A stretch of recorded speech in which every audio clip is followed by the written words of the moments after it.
Hello everybody, my name is Whitney Engineer and I will be discussing the GMO labeling in Canada.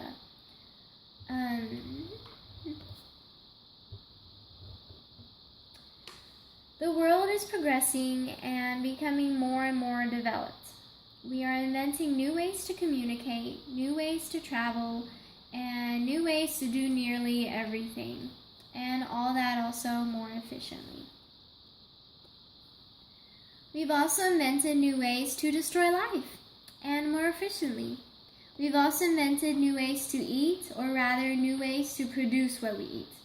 We have already invented ways to keep the bugs off of our food, to patent seeds, and destroy natural habitats or animals while we're at it, and more efficiently. The government is responsible for the well-being of this nation, which is in some ways fulfilled, but in other ways, like when it comes to food, many do question their concern for this nation's people. Genetically modified organisms, GMOs, now infiltrate much of the food that many Canadians eat. When this nation was established, natural rights were bestowed upon the people after fleeing a country that did not grant these to them.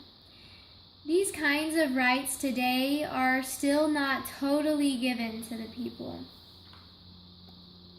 To know what you eat or to have the choice to eat a certain food is a part of these rights, or at least they should be. As production of genetically modified organisms increases, natural crops decrease due to the GMO pollen trespass.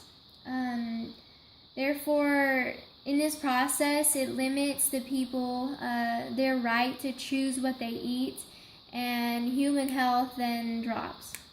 Therefore, the whole point of this, it is critical that GMOs must be labeled and limited. Many people may recall trying to clear up the weeds on their property, and possibly they use some sort of weed killer to do so. Some may use the brand Roundup, or you've at least heard of it.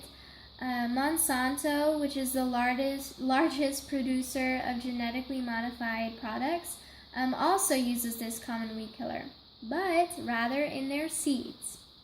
They've genetically modified their crops to tolerate glyphosate, which is the active ingredient in Roundup, but humans and animals don't have an immunity against this.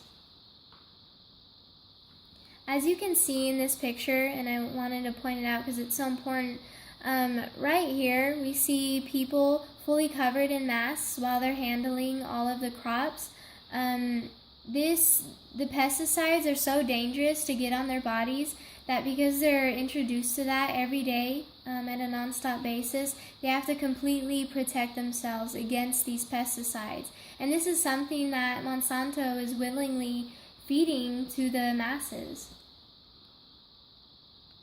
8 international scientists studied this link between Roundup and birth defects, and in their study they say this, quote, "It is also important to note that GMRR, genetically modified Roundup Ready, soy, and other crops are tolerant rather than resistant to Roundup and glyphosate.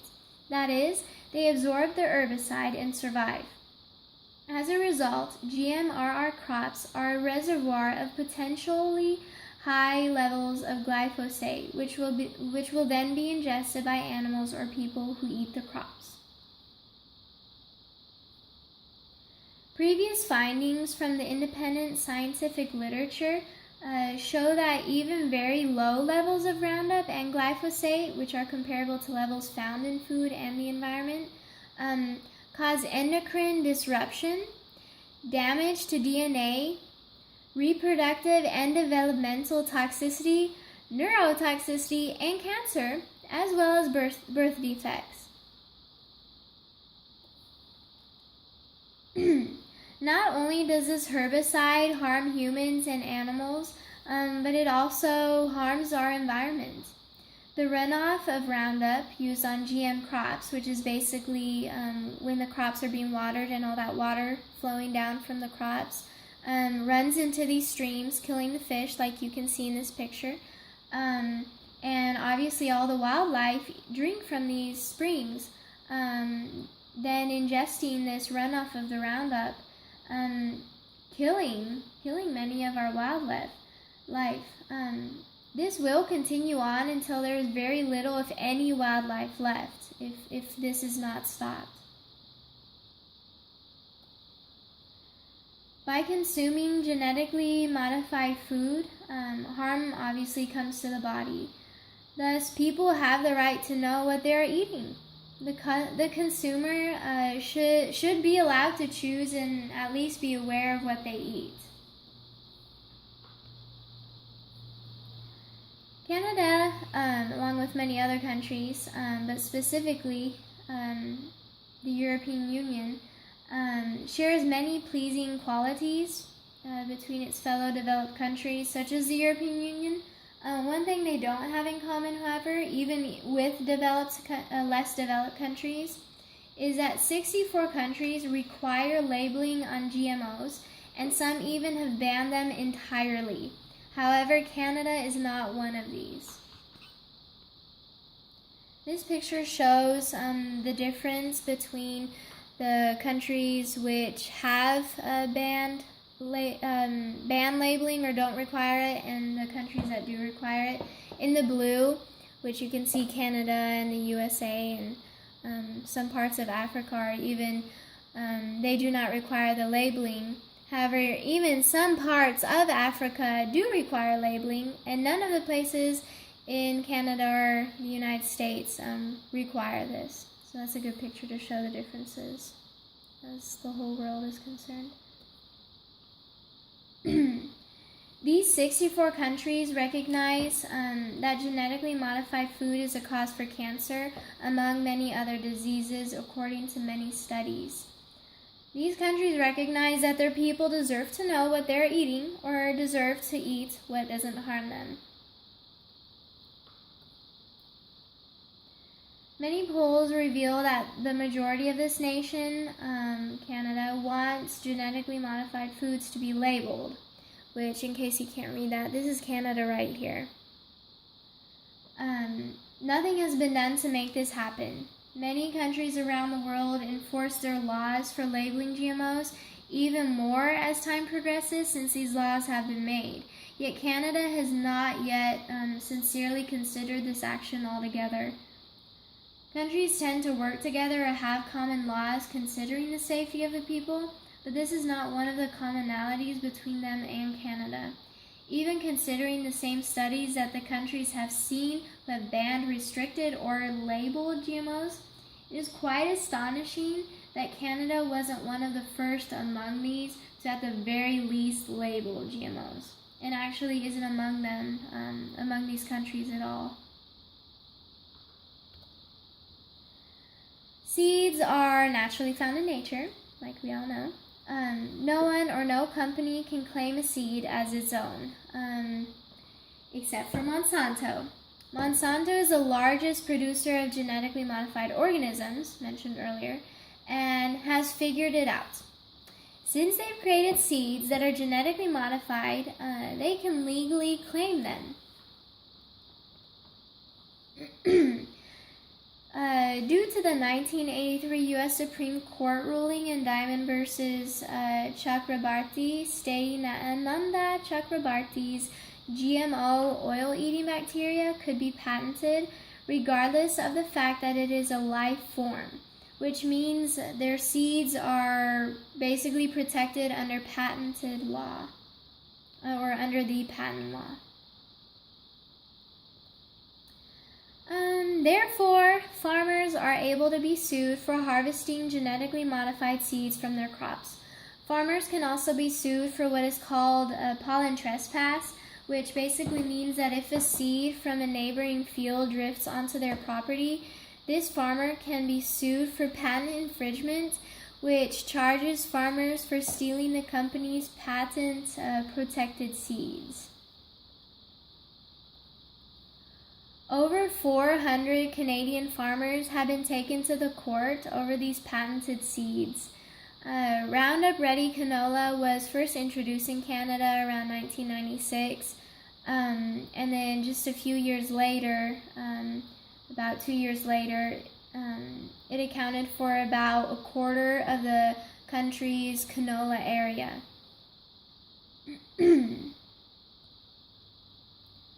So it just shows you how fast this grows.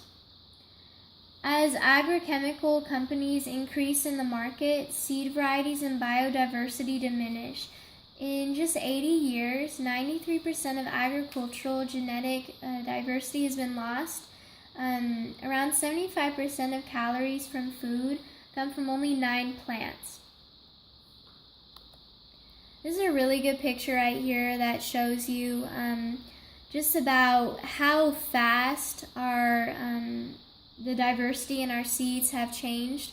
In the 1900s, the early 1900s, tomatoes are at least 408 varieties of tomatoes, and now there's only 79 varieties.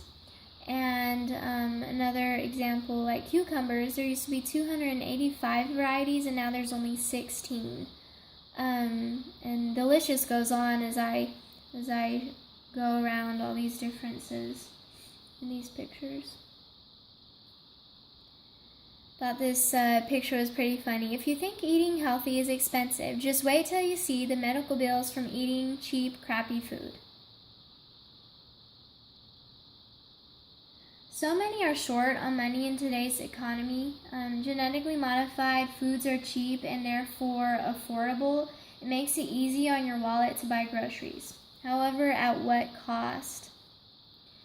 Many people may prefer to pay for treatments for disease that may have been caused by genetically modified food, but others would rather pay more for non-genetically modified food and prevent those expensive hospital bills. These people, they have the right to avoid this, whether it costs more or not. Some claim that putting a label on genetically modified foods will increase the price. However, opponents of GMO labeling claimed that it would cost an average household of $600 or more per year. An article that reveals the statistics of this study that was conducted by an economic consulting firm, Eco Northwest, they found that requiring genetically modified food labels would cost a mere $2.30 per person per year, which is basically it's less than a penny a day. Monsanto is against labeling GMOs. And here's a quote by him. Monsanto says, "We oppose mandatory labeling of food and ingredients developed from GM seeds in absence of any demonstrated risks, as it could be interpreted as a warning or imply that food products containing these ingredients are somehow inferior to their conventional or organic counterparts." End quote. So basically, Monsanto, they're afraid that their invented food will be misjudged. More than likely, they're also afraid of losing money when their food is misjudged. However, what should this really be about? The main priority here should not be about how much money may be lost when genetically modified foods are labeled, or that labeling GMOs may be interpreted as a warning, or that this food is inferior, but rather about the people's choice to choose what they eat and to be granted the right to know when they eat something that may potentially or that will deteriorate their health.